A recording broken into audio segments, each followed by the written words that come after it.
Good morning, everybody. Oh, my camera's not working. There we go. Good morning, everybody. It's Marty the JavaScript Party. I'm my buddy Rhett. We are working on a ThreeJS project.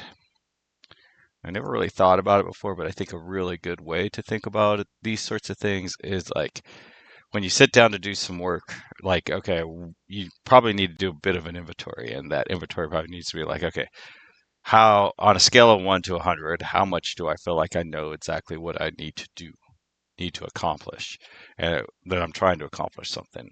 And then number two, on a scale of 1 to 100, how much do I feel like I need to uh, know how I'm going to do it? And those are the two things. And under how is like where and all kinds of stuff. But I would say right now the goal is I think I have pretty much a 99% npm start.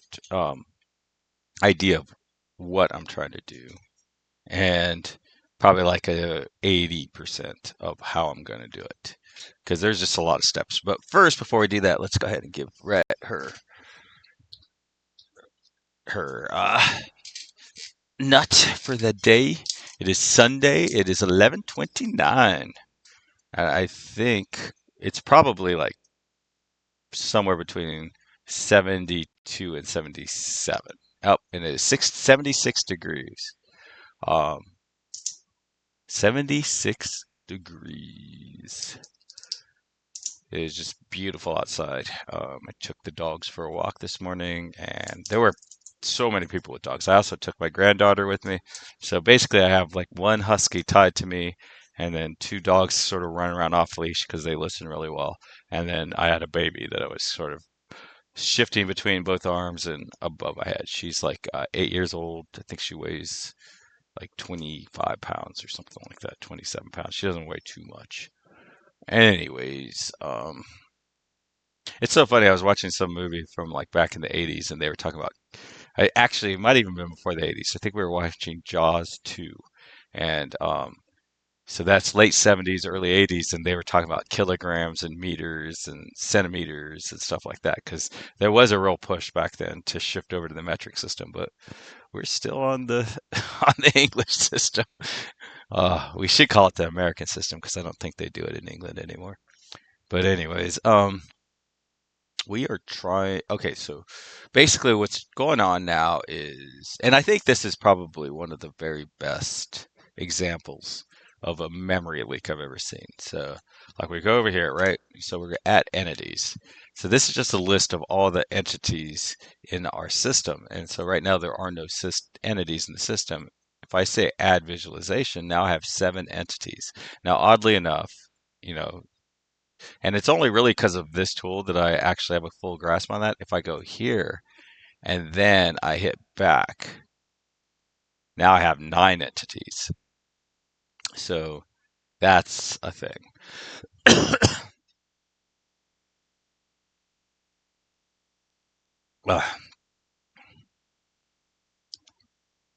So now, if I go into this view and I say delete, and I hit back, you notice that a bunch of them are gone, but I still have 4 entities left. And see, I have this mesh entities, which is mesh ID number 4. So that's the ID. This one is ID 5, 6, and 7, right? There should be nothing at this point because I literally just created one and deleted one. And the way things work right now, there should not be anybody. And there is nothing, absolutely nothing using this data other than to display it here.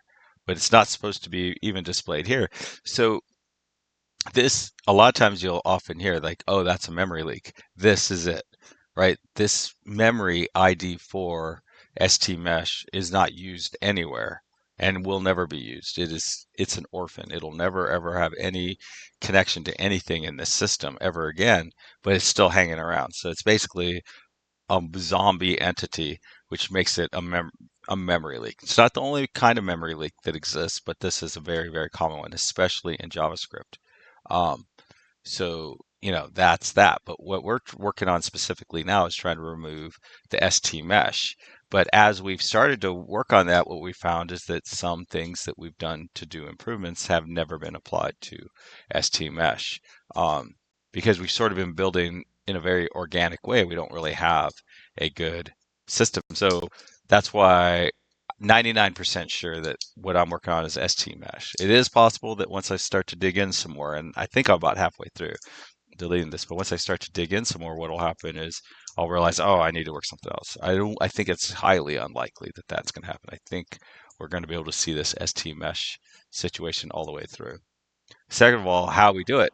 Well, I thought I was going to be done in like 15 minutes, and then once I realized, oh man, I'm not using strongly typed dictionaries. There's all kinds of stuff I'm not doing for, um, and I think it was actually seen that I ran into, because basically what I need to do before I can delete a mesh is I need to determine where, if it's still being used by anything. So I've come to the conclusion, I don't know if this is true, but I think it's true, that the place that knows where to check and what to check before the mesh deletes itself is in the mesh service. But how to inspect the objects, various objects, and how to determine whether it's whether the mesh is being used is really not shouldn't go in mesh. It should go in wherever I'm checking. And right now, the only place that I would be checking would be in scenes. So I'm going to ask the scene service, hey, do you by chance have any scenes? Do you have any, is this mesh being used by any scenes? And then if it's not, then I know to delete it. Now, theoretically, I guess I could also, so I'm only looking up, right? So I'm like, hey, can I delete myself? Can I delete, and it's not even really myself, can I delete a version of what I'm managing? Um, and I need to go check with the scene first. Now then I also need to go see what I have and then inform anything below that it needs to also delete, and then it's going to have to check to see if it's valuable. And that's a fairly consistent pattern that works all the way through until you get to animations, because animations can be anywhere. As far in my mind, that's what I want to be able to apply an animation to any aspect of all of this stuff. So that's that. And animations, once we get into animations, they're all a big crazy thing in and of itself. And I think there's sort of two enhanced animations that I want to get built out. And I don't know exactly when the best time it is, but one is I would like to be able to us to have it's so animations for the most part are a pattern that's designed to move over time. Right. So its input is time, and then it gives an output, and then that output gets applied to something. Right. That's the general pattern. But I do want to have other kinds of animations, and one would be keyboard. Right. So if the user does something on the keyboard, certain animations execute.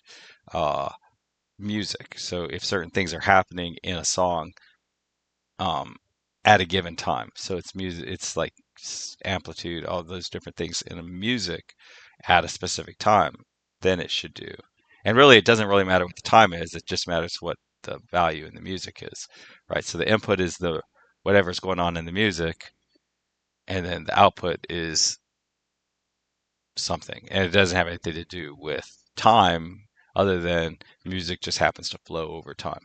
And then there's another one, and that's physics engine. So for me to say, hey, I would like to create this world, this physical world, and I would like you to keep track of what would happen during certain circumstances in the physical world, in this fake physical world that a physics engine would provide for us. So those things are all like things on the horizon, and that's a lot of complication that's down the road for us. And that doesn't even begin to sort of, that's just one little subsection of complication. Um, so it would actually be great if like it was possible, like if you were on a large team and you could sort of carve out the interface on the way the physics engine would work with this stuff. So then somebody could just be working on physics engine stuff, and then somebody else could be just working on music stuff, right? But like right now, it's sort of an organic, just sort of mesh, a wide net that everything, like I have things broken out, but not that way.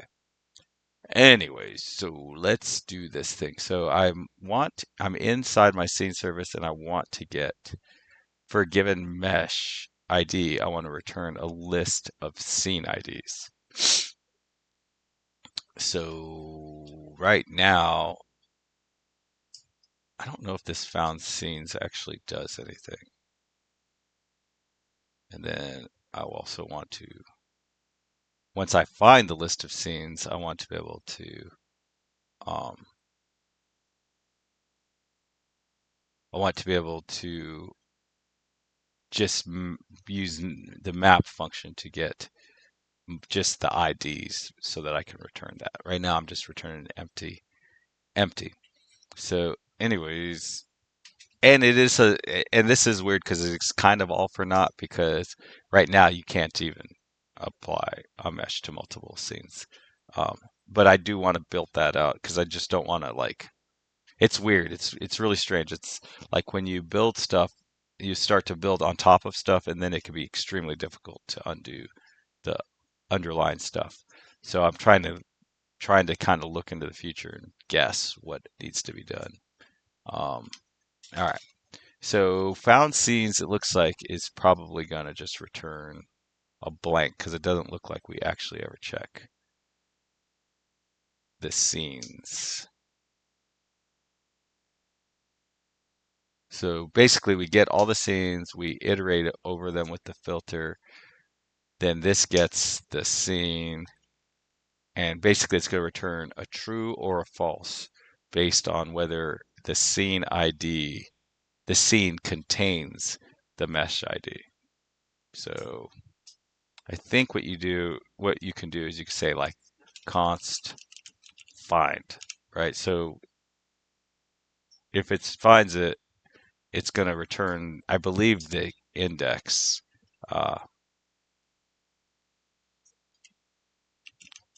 found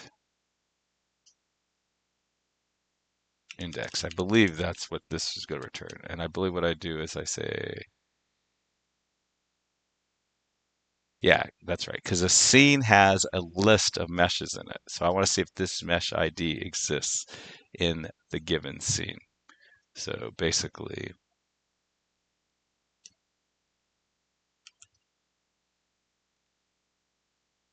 st scene dot mesh IDs dot find, find index. I don't know what find index returns. I think if I mouse over, it'll tell me what. I'm wondering if it gives a -1. Returns the index of the or -1. Okay, so if I get a -1, that means it couldn't find it. Find index, and then this also wants a function.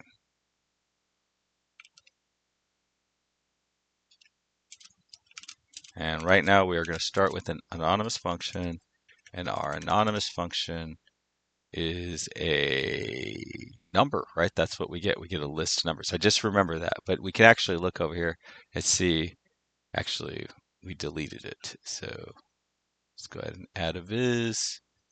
And number one is the renderer. Number three is our scene. And see how mesh IDs is a array of numbers. And right now it has an 8. So basically, mesh IDs is a number. st mesh ID, which is a number, and we want to return true if that st, that's funny, ID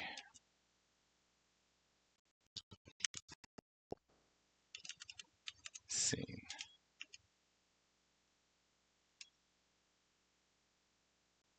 and it's for st scene. And so if our st mesh ID for scene is exactly equal to, like a triple equal, not double equal, then we're good. Then found index should be greater than 0, and then um, I just don't even know. Okay, so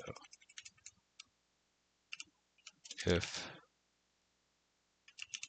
found index is greater than or equal, greater than or equal to 0,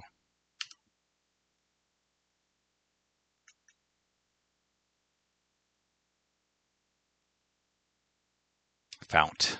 That's hilarious. Found index is greater than or equal to 0, then we're going to make found is equal to true. So we're basically saying, can you go ahead and give me the index, and then this is equal to found. Now, again, here we are, and we've got another anonymous function. And this will be a good opportunity to practice anonymous functions again. So uh, private and check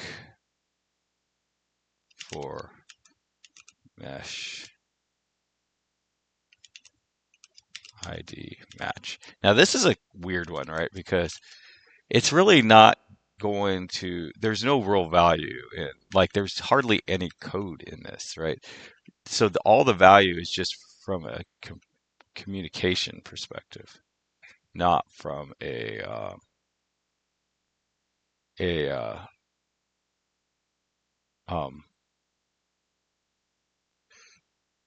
not from a actual like complexity. It's just like like here we don't really know what the intention is. I mean, we kind of know that if the mesh for ID scene and ST mesh ID are the same, but we're saying we're checking for the mesh ID match. And this is going to be our ST mesh ID, no, ST mesh ID for scene, and that is a number, and then ST. And I'm just absolutely convinced that, and then this return, I'm absolutely convinced that return a Boolean. I forgot what I was absolutely convinced about. And then basically, we just want to return this value.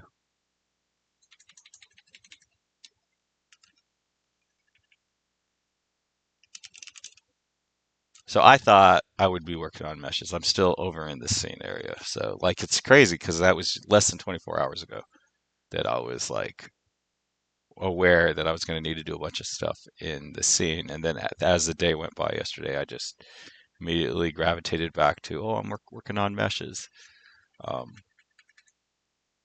so now we have our function that checks for that. And I actually don't want to make these private because I think private functions, one of the things I guess with private functions is that if like they're harder to unit test, you have to do like it's just not naturally set up to test unit test private functions because I think the general idea is that a private function should be something that is going to just get run as a part of regular use, but this isn't. This actually gets run.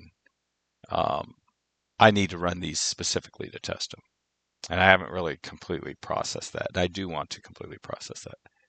Okay, so this is going to return that. So I think what this means is that we're going to get a found scenes up here, console.log.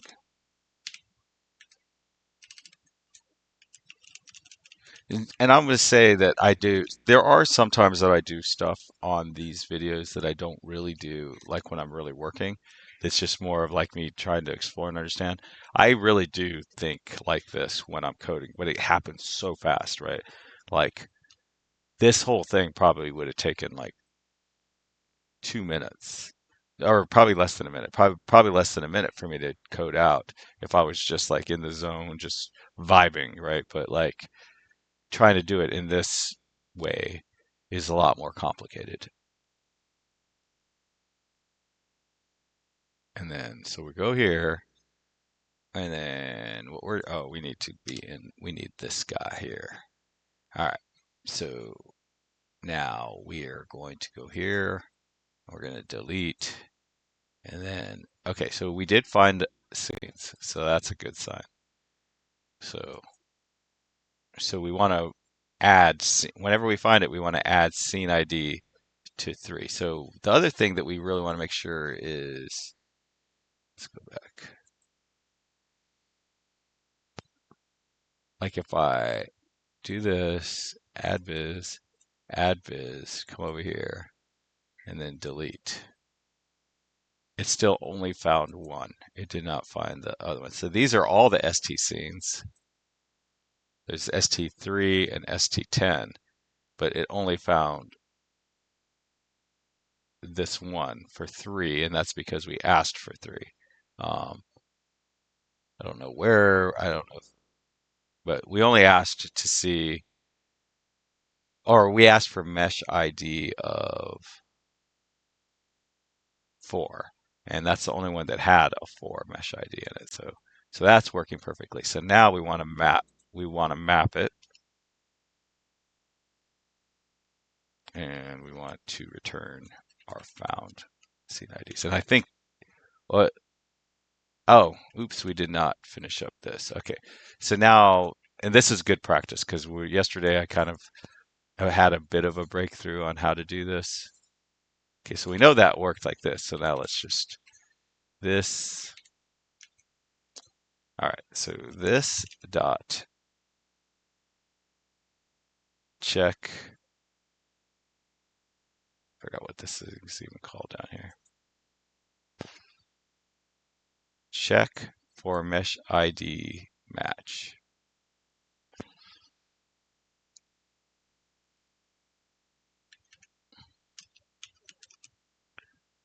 And I don't really know like how many times I'll have to like effectively do what I'm about to do before it becomes like it starts to make sense. But I will say yesterday it didn't make any sense at all, and now it's making a little bit more sense.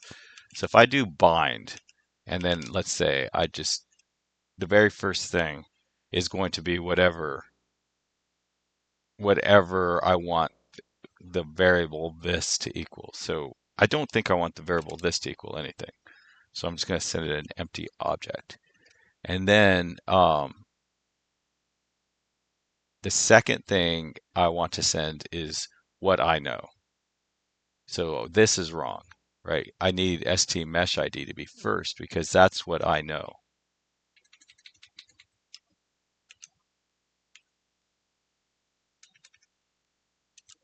Right? I know the st mesh ID, and then the next thing, so that is going to be st mesh ID. See, I was doing this backwards yesterday, and then it's going to be behind the scenes. JavaScript creates like 3 more arguments, and one of them is the actual value. The second one is the index. The third one is the full array. So I don't want this. I don't. All I want is the actual value. So um, oh, so I don't have to do it because it will take care of it for me behind the scenes. I don't really like that.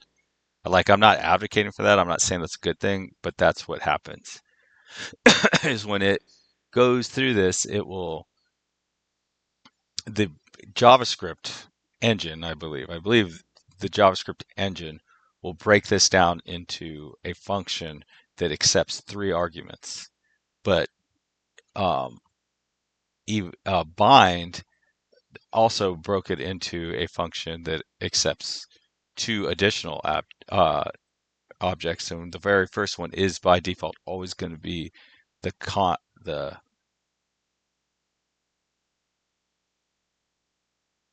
context.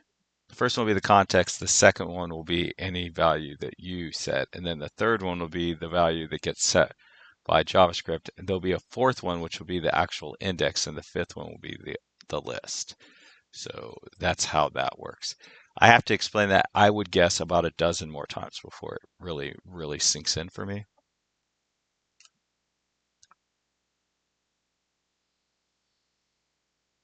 All right, add this, and then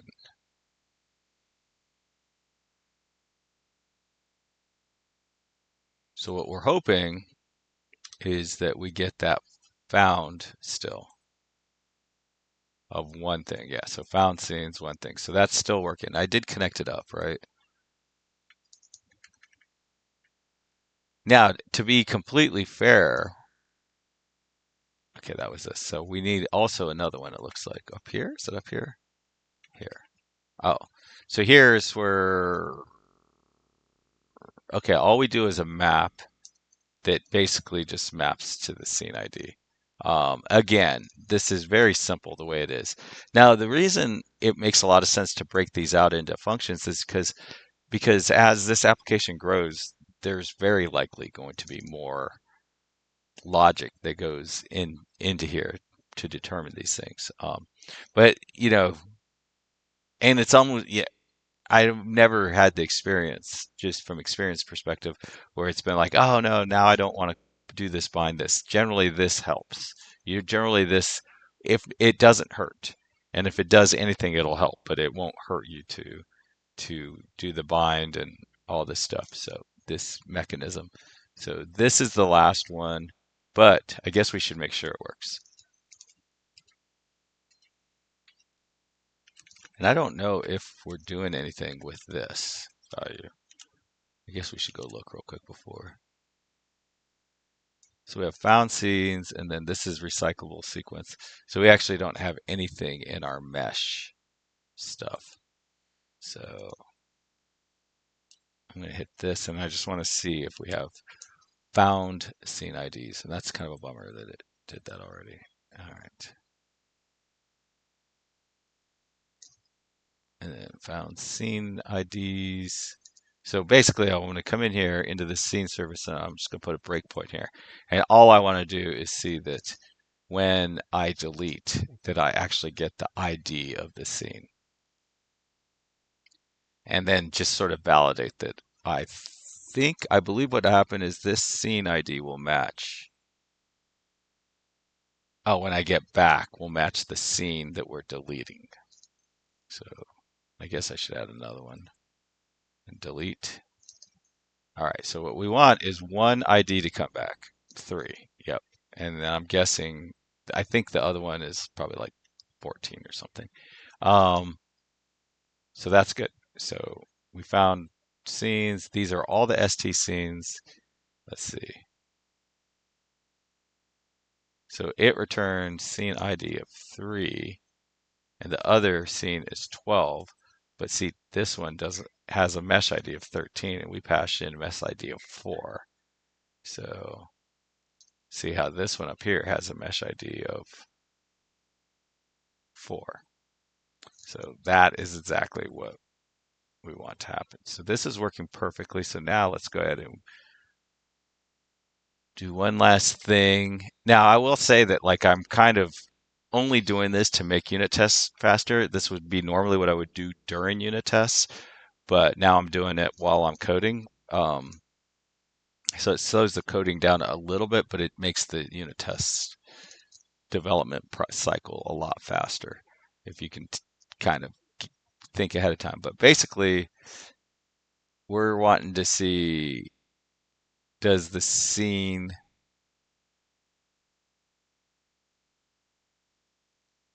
oh, so this thing, all it literally does is return a scene ID. Now, I guess, like, I would be tempted to kind of leave it and just hope that happens, that it gets coverage. Because I'm pretty sure we do some deletes, so it wouldn't surprise me if this ends up getting in unit test, this gets covered, but I actually want to just, more for practice than anything else, I want to do this. So this is get ID for ST scene. And then this is going to take, as its very first thing, we need to know what it knows. So it knows this.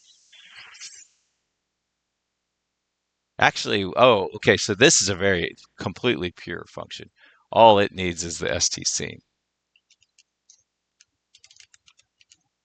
See, I don't need to know anything outside of um, this function I in order to um, get the job done, right? Like there's nothing in here that needs any access to anything that's outside of itself, which by the way, that access is what they're talking about when they say the word closure.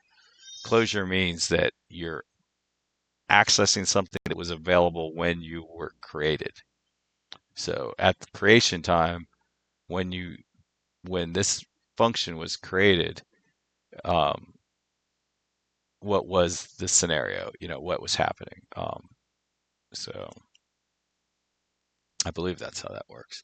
And this is going to return an st scene ID, which is in fact a number. And the other thing is like it's so super clear what this does. Return 0. Just make sure that okay.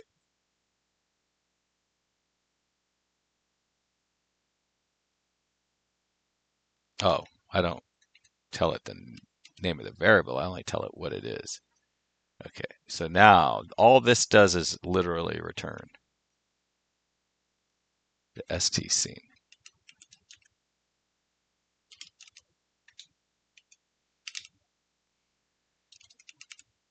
And basically, that is just like easy peasy, like one of the easiest things you'll ever do. So now if I do this dot,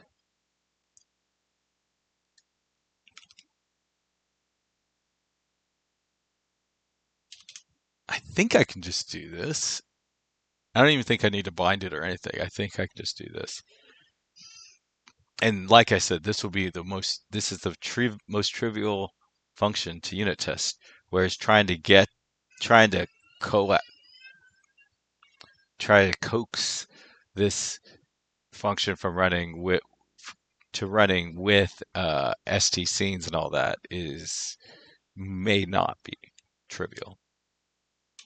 So basically, I kind of maybe made something from an effort of 1 to 2 out of 10, made something that would probably have been more of an effort of like 6 to 1 out of 10 in unit testing. So I kind of helped my future unit testing self. All right, so what we want to see is that we still get one found scene ID.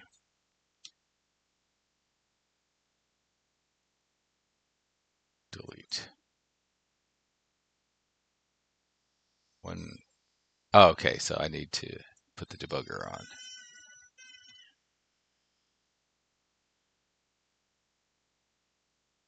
I think that should still work with just the one. Yep. So just an array of 12. So if this mesh had been in another scene, it would have been um, deleted. I mean, then that would also get sent back. And then the idea is that if that happens, then we don't want to delete it because it's already being used, right? So that's what this is all about, is just determining whether the mesh is being used. Um, by another scene, basically.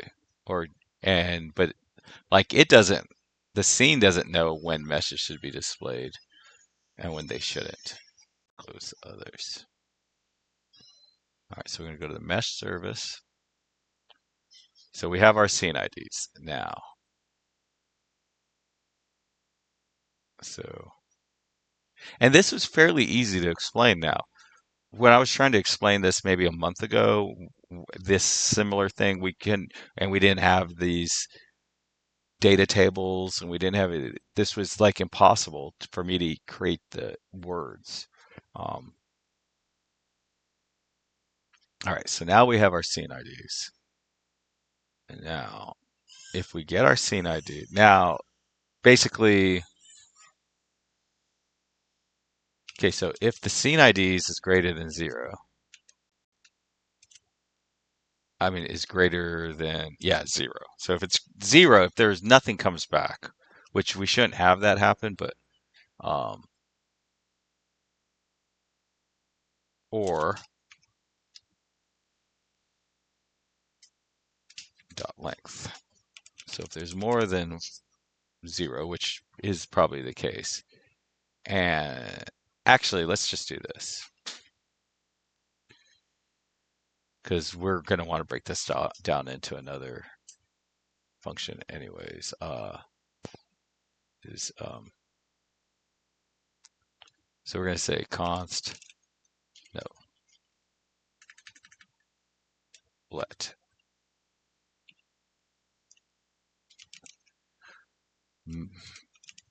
mesh used in other scene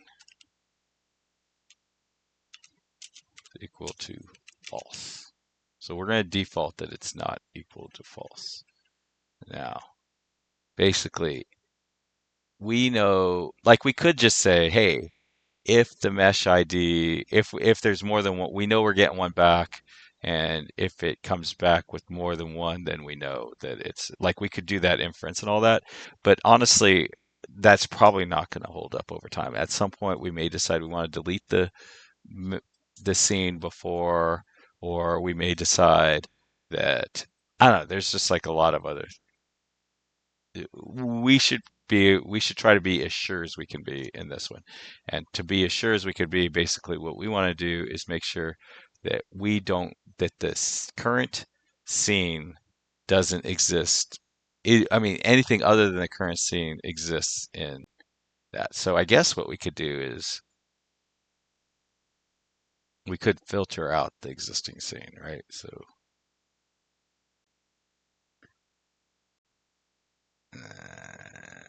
I don't. So filter returns so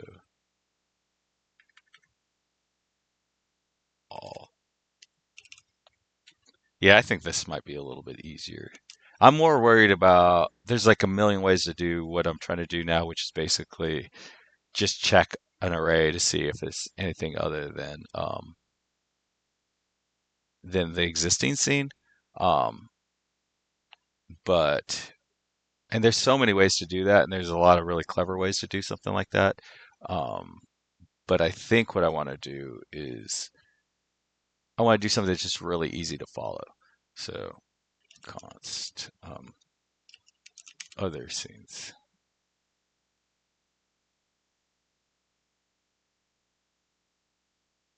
Okay, so that is actually other scenes. And this is going to be equal to all scene IDs dot filter. And then I'm just going to give it an anonymous function to start. And basically it's going to get scene ID.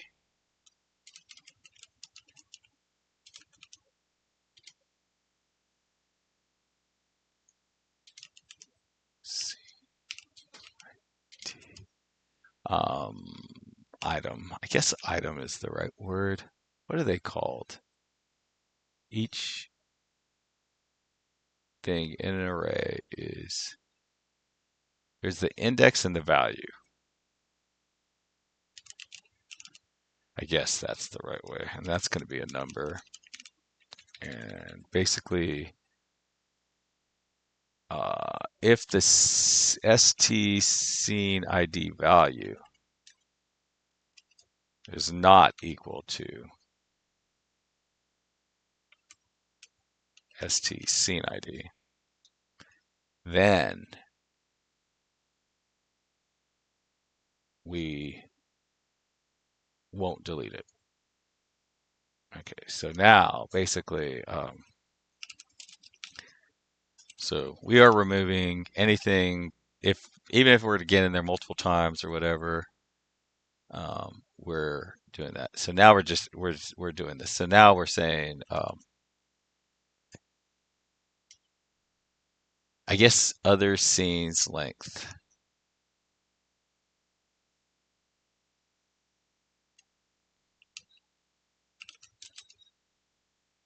And see, this is another one of those things which is going to be pretty simple to build a unit test for a function, but kind of a pain in the butt to um, coax the um, coax this into having scenes and stuff. So we know every one of these lines is going to get coverage, right? Because once it executes delete for scene ID, like it's getting covered. There's no flow control. There's nothing to prevent anything from getting covered. But we won't. Okay, so we want to return this dot um, get has other scenes.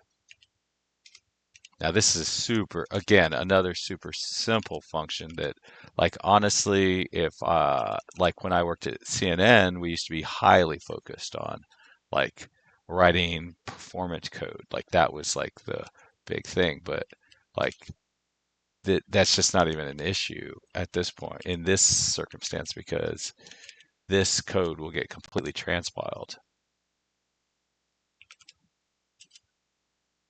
Have other thing, and then this thing's gonna take scene IDs colon, which is going to be a number, an array of numbers. And basically, we're just going to say if scene IDs dot length. And actually, we just want to do this. Return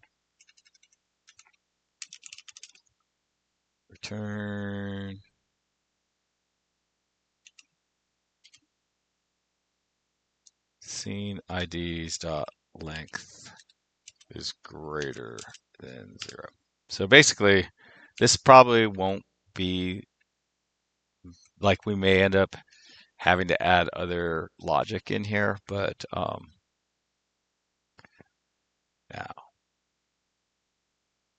all this check. So this returns a Boolean, says whether. Okay. So actually, if it has other scenes, so we don't really, I want to return what's in here, not the opposite of what's in here. So if it has other scenes, then we want to delete it. So anyway, so has other scenes. So if it has other scenes, we're not going to delete it. So that's not the has.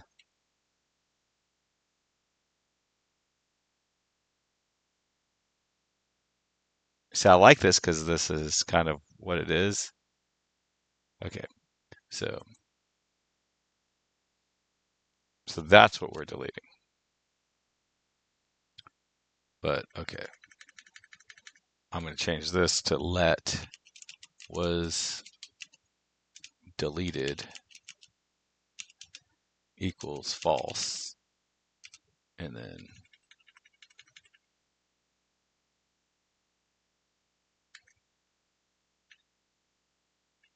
was deleted is equal to this dot has other scenes, and it is, we send it in our scene IDs, other scenes, and it's the reverse of that. right? So it was deleted, yes. Now, and I'm going to change this to should delete. Delete. And again, this is all for me is all about like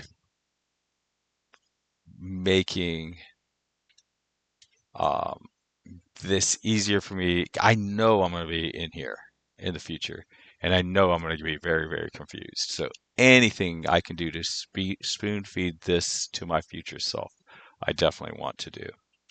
So if should delete. So if that happens, now actually it says what I guess I want to say is so this was delete mesh for ID, and then complete delete. Um,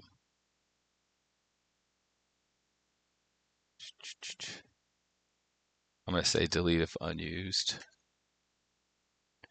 Delete mesh for scene ID. Oh no, I'm just going to say delete mesh. Delete mesh. And then it's going to take a boolean. And that's boolean is going to be should delete. So it's going to take, actually it's going to take two things. It's going to take the mesh ID, which is a number, and should delete. And again, this is all about boolean. So if we should delete it, we're going to delete it. So I'm going to return, oh, this is a boolean. And I'm going to return this should delete. And then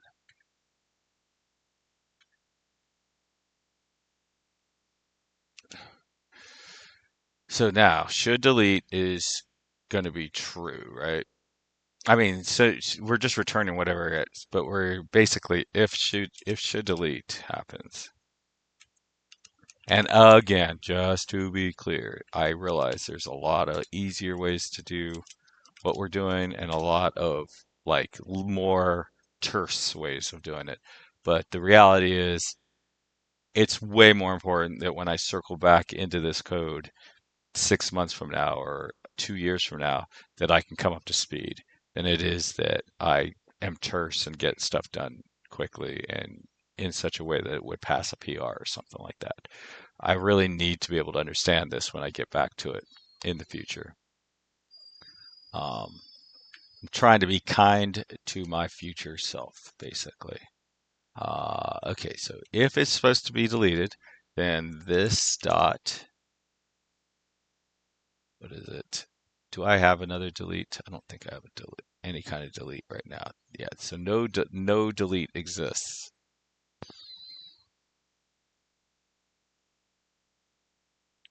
This dot delete.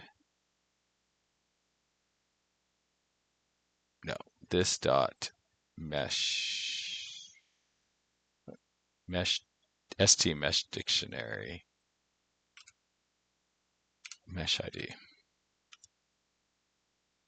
Okay, and what we'll do is we'll say delete.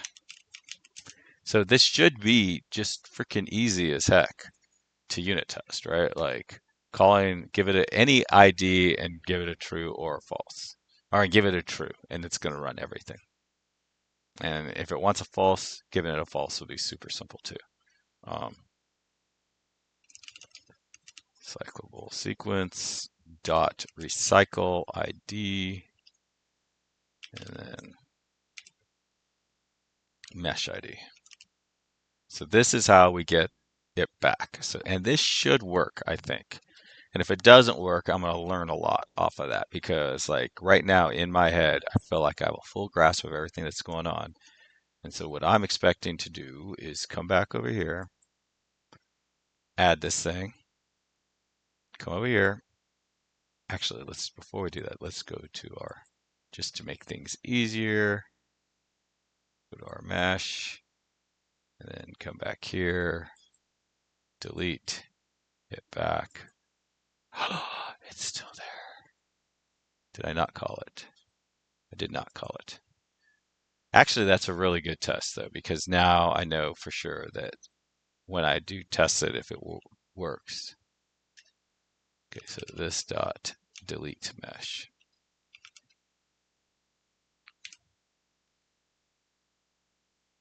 And actually, I think I want to set this by default to true.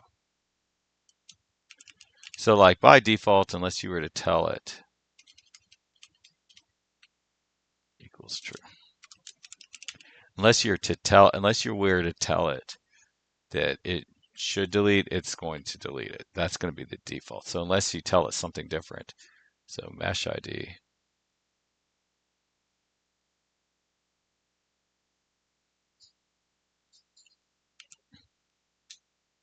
Comma should delete.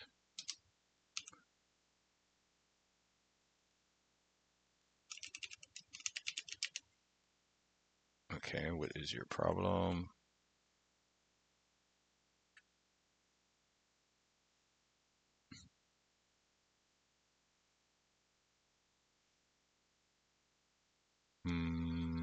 So it's saying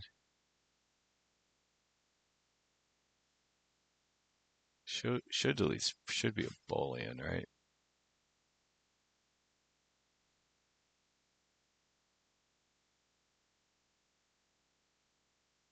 Has other scenes, returns this.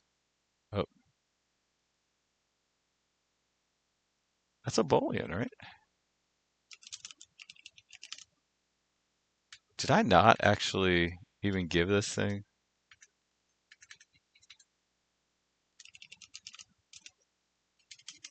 My goodness. So that some C sharp just crept into my brain there. Okay, why is it capital B? And I guess I need to make this a let. And actually, it could be a const. Oh, yeah, I already had it. It's already declared up there. Oh, my goodness. Comma, not a period. All right. But that took a lot longer than it should have. All right, so here we are. We're going to add one, add a viz. We're going to come over here. We're going to delete our viz. We're going to hit back. And it's gone. It's gone, baby. Now let's look at all entities. We're down to 3 entities. Mission accomplished. Feel like it's probably I kind of want to commit this because this is a good stopping spot, but I also want to continue to go um, and just knock out geometry and material. Let's go ahead and just look at this. So basically we had to add a base dictionary. So that's a good one and it doesn't hurt anything. So let's go ahead and I don't know. So I'm going to call this just a code commit.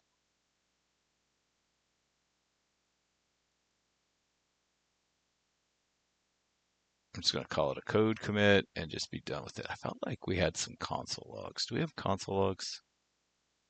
I have 12. Console. Recyclable service. So that's a good console log. We want that. Viz and debug. Okay, so it doesn't look like there's any console logs we want to get rid of. Yeah, I think it makes a lot of sense to just do a code commit at this point. I did not see anything where it was just like, oh, okay. Like, I think everything was kind of expected. I think all this breakdown wasn't.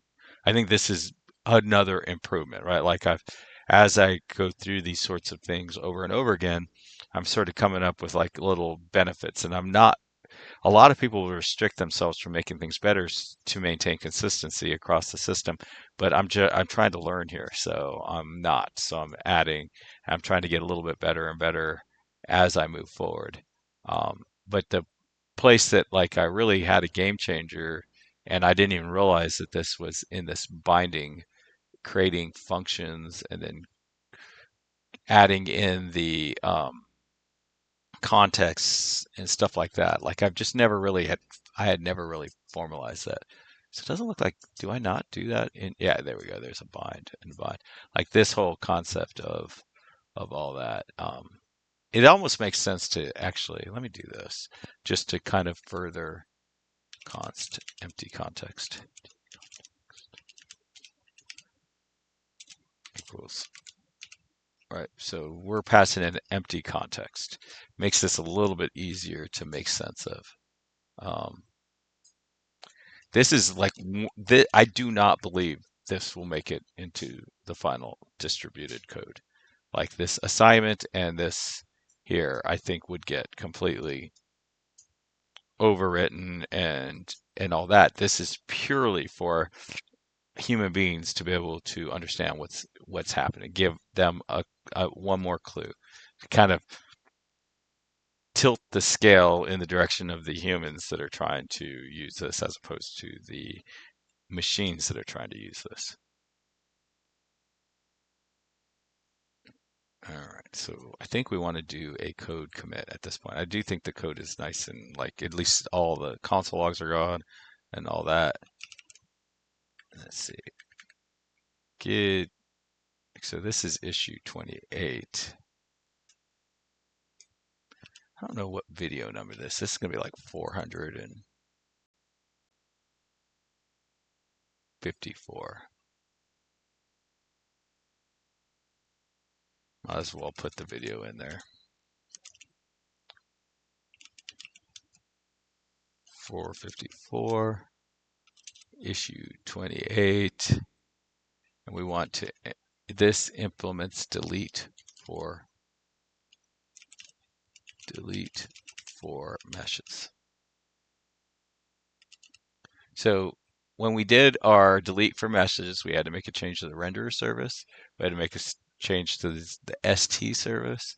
We had to add something to the base dictionary, and we had to create a new class called deferred dependency classes because we needed some classes that we needed some singleton services that we can't directly inject because um, the service that we need in there is already injecting the mesh service, but the mesh service needs to get the scene service. So I feel like that's good. It looks like I have a really good grasp of the 30,000 foot view. Looks like I have a very good grasp of all of the line by line. I don't think there's a single line in here that I can't just explain. Like you can't just randomly point to any line that is in this commit that I can't just instantly give a single simple explanation for why that line of code exists.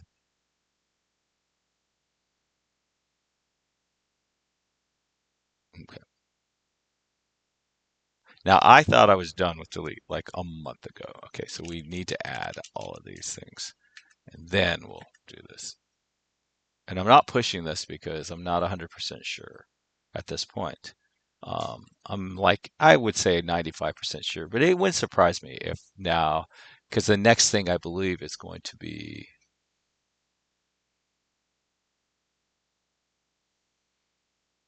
let's see, what is it? I think it's going to be materials, but it might be geometries. Oh, geometries is next. All right, so basically when let's add this viz, let's go to our mesh.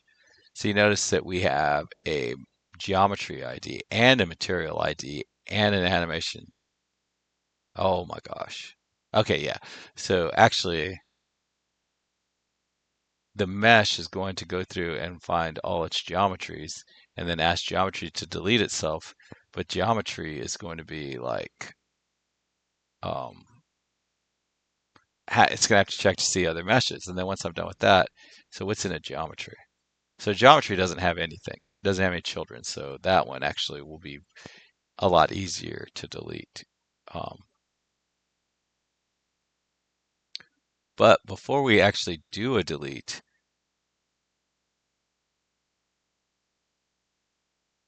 Okay,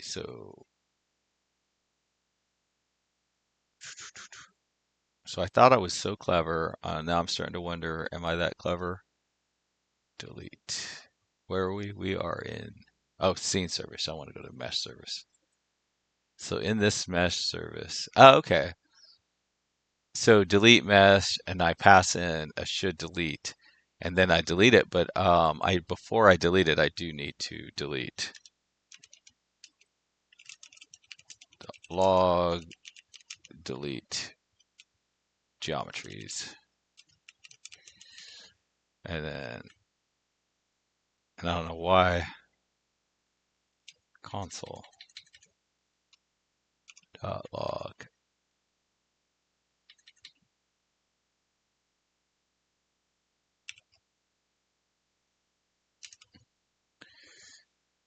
Oh my gosh, geometries,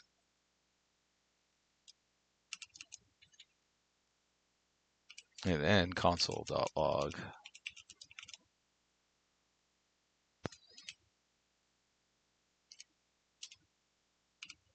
And it is delete materials, right?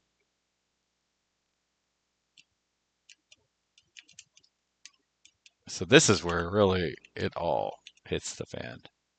And then this is going to be the big one. Delete animations, because the animations really will need to um,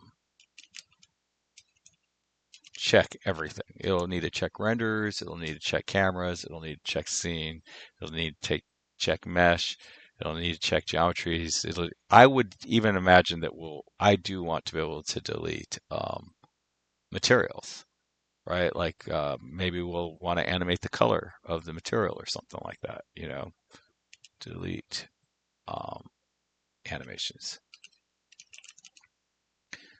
That is going to be the hard one. But fortunately, like nothing, animation at this point in time doesn't have any children. It may end up having children in the future. Um, I don't think so. I could see it though. I could see that being a really good way to go. But I suspect if we end up having animations as children, then the whole architecture just got turned on its head. And if the whole architecture gets turned on its head, it may actually make sense to um, restart from scratch. And boy, I'll tell you, it's going to take a lot to convince me that I need to restart from scratch. I think I'd rather just have everything, the animation just be the leaf, the farthest out thing from everything. And so that the architecture stays firm. Um, I don't think I want to imagine, I don't want like an animation having a child of music. I think that makes total sense. It totally makes sense to say, hey, animation value is this music, but I don't want that. Um, and then animation value equals something from a physics engine, right? Like, Jesus, probably actually that one I'll probably end up needing to do. The animation is tied to some value that's in the. Oh my gosh, yes. So yeah, the animation will in fact have children at some point. I got to keep that in mind. When we delete the animation, so when we deleted geometry at this point in time, well, that's not true. Okay, so even when we delete geometry, it can have child animations. Everything can. Okay, so right now, okay, so I guess what'll happen, so how on meshes we have an animation ID, this will eventually have animation IDs. At that point is when we're going to have to code this thing to go into there. But this values will likely have children, and then that will probably be, yeah. So I think the architecture will hold. But anyways, happy coding, everybody. Have a wonderful day. Bye.